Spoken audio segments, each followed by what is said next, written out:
चित्तौड़गढ़ दुर्ग में जमीन बिकी, एएसआई को पता नहीं। खरीदार ने निर्माण करवाना शुरू किया तो प्रशासन ने करवाई एफआईआर।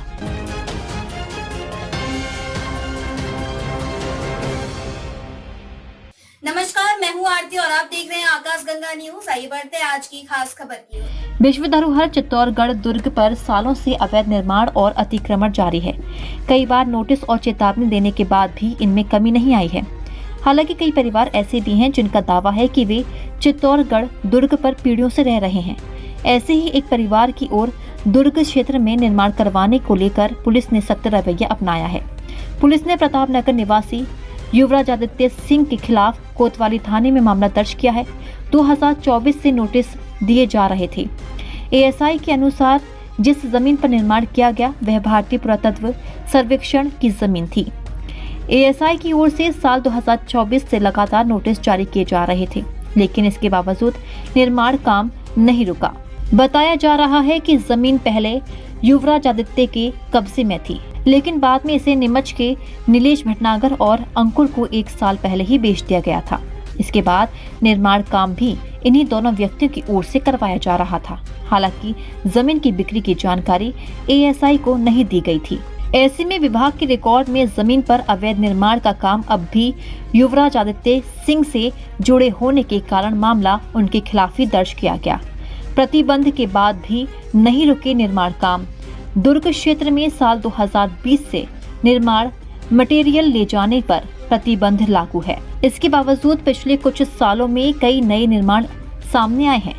साल 2024 और 2025 के दौरान दुर्ग क्षेत्र में नए होटल और रेस्टोरेंट तक बन गए। स्थानीय लोगों के अनुसार कई जगहों पर बड़े स्तर पर निर्माण हुआ, लेकिन समय रहते इसे रोका नहीं जा सका।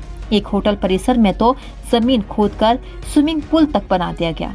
यह सब ऐसे क्षेत्र में हुआ जो देश की महत्वपूर्ण ऐतिहासिक धरोहरों में शामिल हैं और जहां निर्माण गतिविधियों पर स्पष्ट नियम लागू है। निगरानी बढ़ी तो बदल गए तरीके। हाल ही में दुर्ग क्षेत्र में निगरानी व्यवस्था को और मजबूत किया गया। पहले जहां सुरक्षा की जिम्मेदारी एएसआई के गार्डों के पास थी, वहीं अब पुलिस की भी तैनाती की गई है। इसके बाद निर्माण सामग्री लाने के तरीके भी बदल गए। बताया जा रहा है कि कुछ लोग निजी गाड़ियों में सामान छिपाकर दुर्ग तक पहुंचाने लगे हैं। नियमों के अनुसार पुराने मकानों की मरम्मत की परमिशन विशेष शर्तों के साथ ली जा सकती है, लेकिन इसके लिए जमीन से जुड़े लीगल डॉक्यूमेंट्स, पट्टा, रजिस्ट्री के पेपर्स जरूरी होते हैं। दुर्ग क्षेत्र में रहने वाले लोगों के पास ऐसे डॉक्यूमेंट्स नहीं हैं, क्योंकि कई परिवार सालों से कब्जे के आधार पर रह रहे हैं और संरक्षित क्षेत्र होने के कारण यहाँ नए पट्टे जारी करना भी संभव नहीं है। दुर्ग की जमीन पर निजी स्वामित्व को लेकर स्थिति स्पष्ट नहीं होने के बावजूद अवैध निर्माण रुक नहीं पाए हैं। लंबे समय से यह आरोप भी लगते रहे हैं कि कई मामलों में केवल नोटिस जारी कर कार्रवाई को आगे नहीं बढ़ाया गया। हालांकि अब जिला प्रशासन ने इस मुद्दे को गंभीरता से लेना शुरू किया है।